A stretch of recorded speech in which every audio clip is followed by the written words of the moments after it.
आज देश में वर्तमान परिस्थितियों में जितने भी आंदोलन हो रहे हैं वो सभी आंदोलन अनुसूचित जाति अनुसूचित जनजाति के खिलाफ हो रहे हैं और एक षड्यंत्र के तहत ये आंदोलन चल रहे हैं।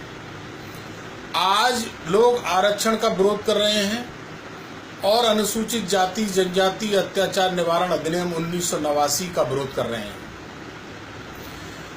आरक्षण जो है ये कोई भीख नहीं है दलितों के लिए, ये एक संवैधानिक अधिकार है दलितों का और इस संवैधानिक अधिकार से कोई भी नेता और कोई भी सरकार वंचित नहीं कर सकती दलितों को। मैं सवर्ण जाति के अपने बड़े भाइयों को ये अनुरोध सहित कहना चाहता हूं कि जो लोग आज वर्तमान परिस्थितियों में आरक्षण का विरोध कर रहे हैं और कह रहे हैं कि हमें आरक्षण खत्म चाहिए, तो मैं उनसे एक बात कहना चाहता हूं। वो बात यह है कि आप शैक्षणिक आरक्षण तत्काल प्रभाव से खत्म कर दीजिए और हमारी दलित महापंचायत ने यह तय भी किया है कि शैक्षणिक आधार पर दलितों को मिलने वाला आरक्षण तत्काल प्रभाव से समाप्त कर दिया जाए और राजनीतिक आरक्षण जिससे एमएलए, एमपी और राज्यसभा सदस्य और एमएलसी बनते हैं वो राजनीतिक आरक्षण को भी खत्म कर दिया जाए। हम सवर्णों की इस मांग का समर्थन करते हैं, लेकिन इसके साथ सवर्णों को और देश के हर नेता को, लोकसभा, राज्यसभा और राष्ट्रपति महोदय को ये निर्णय करना होगा कि अगर आरक्षण खत्म करना है तो आपको 1932 का वो अधिकार भी बहाल करना होगा जो 1932 में 3 बार राउंड टेबल कॉन्फ्रेंस में बाबा साहेब डॉक्टर अंबेडकर और महात्मा गांधी जी के साथ हुए समझौते में पृथक निर्वाचन का अधिकार मिला था। इसके बाद जब पृथक निर्वाचन का अधिकार देश के दलितों को मिला था तभी महात्मा गांधी जी हिंदुस्तान आ गए थे और उन्हें अंग्रेजों की पुलिस ने गिरफ्तार कर लिया था और वो यरवदा जेल में जेल काट रहे थे। तभी वो भूख हड़ताल पर बैठ गए। उन्होंने कहा कि बाबा साहब डॉक्टर अंबेडकर ने अंग्रेजों से जो पृथक निर्वाचन के अधिकार की मांग की है, मैं इस मांग से सहमत नहीं हूं। मैं पृथक निर्वाचन का अधिकार नहीं चाहता, मैं इन दलितों को सहूलियत देना चाहता हूं। जब कई दिन हो गए और महात्मा गांधी जी मरणासन अवस्था में आ गए तब बाबा साहब यरवदा जेल में गए थे और एक समझौता हुआ था जिसे पूना पैक्ट के नाम से जानते हैं। मैं साफ करना चाहता हूं, पृथक निर्वाचन का अधिकार वो था। अगर वो निर्वाचन का अधिकार हमें मिलता तो आज लोकसभा, राज्यसभा, विधानसभा, विधान परिषद में आज आधे आधे जनप्रतिनिधि दलितों के होते, आधे सवर्ण होते और आधे दलित होते। ये उस समय 1932 में इस देश के दलितों के साथ घोर धोखा हुआ था और बाबा साहब डॉक्टर अंबेडकर ने कहा था कि मैं संगीनों के साये में पूना पैक्ट पर हस्ताक्षर करके आया हूं। मैं जानता था कि अगर मैंने हस्ताक्षर नहीं किए और कोई अनहोनी होती है तो मेरे समाज का क्या होगा। पृथक निर्वाचन का अधिकार एक ऐसा अधिकार था कि दलित प्रतिनिधि को चुनता और वही दलित एक सवर्ण प्रतिनिधि को चुनता।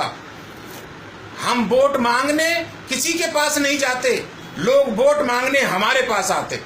हम तो अपने वोट से दलित को जिता के भेज देते, लेकिन सवर्ण कोई प्रत्याशी होता तो उसको वोट देने का अधिकार हमारा था। यानी पृथक निर्वाचन के अधिकार से हमको 2 वोट देने का अधिकार था। लेकिन महात्मा गांधी जी, जिनको हम श्रद्धे के रूप में आज भी मानते हैं और कहते हैं, हमने उनकी कभी आलोचना नहीं की। हालांकि दलितों के साथ लंबे पैमाने पे जो धोखा हुआ था वो यरवदा जेल में हुआ था, पूना पैक्ट के तहत हुआ था। अगर आपको आरक्षण खत्म करना है तो 1932 का वो समझौता भी आपको लागू करना होगा, आपको पूना पैक्ट रद्द करना होगा।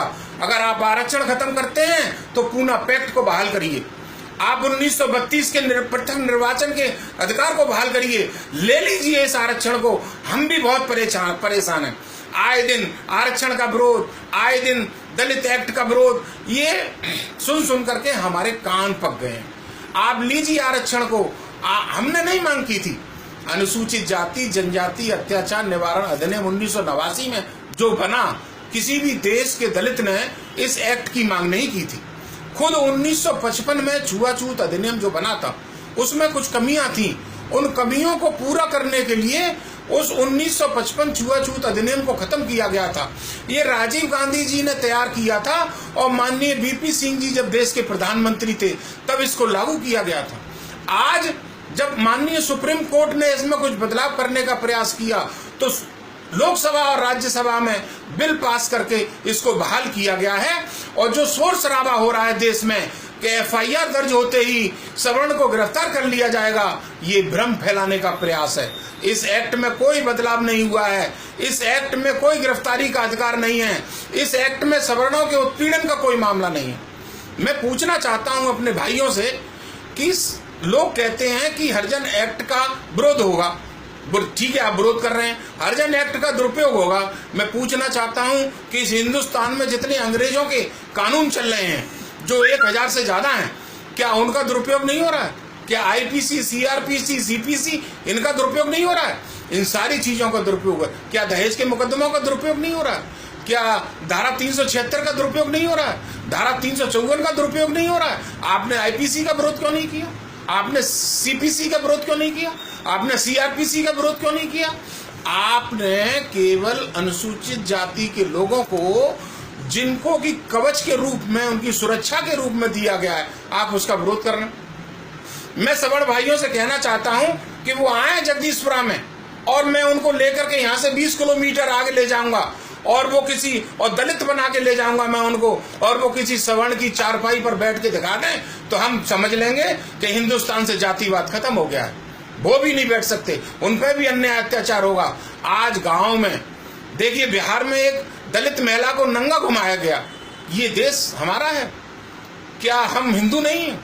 हमने कहा था जितनी आबादी अमेरिका में सभी लोगों की है, काले और गोरों की, उतनी आबादी इस देश में केवल दलितों की है। और दलितों को उपेक्षित करके, दलितों को अपमानित करके, दलितों की भावनाओं को ठेस पहुंचा करके अगर आप ये चाहते हैं कि हम हिंदू धर्म को मजबूत कर लेंगे, कदापि नहीं हो सकता। आपको हिंदू धर्म को मजबूत करने के लिए दलितों को गले लगाना होगा।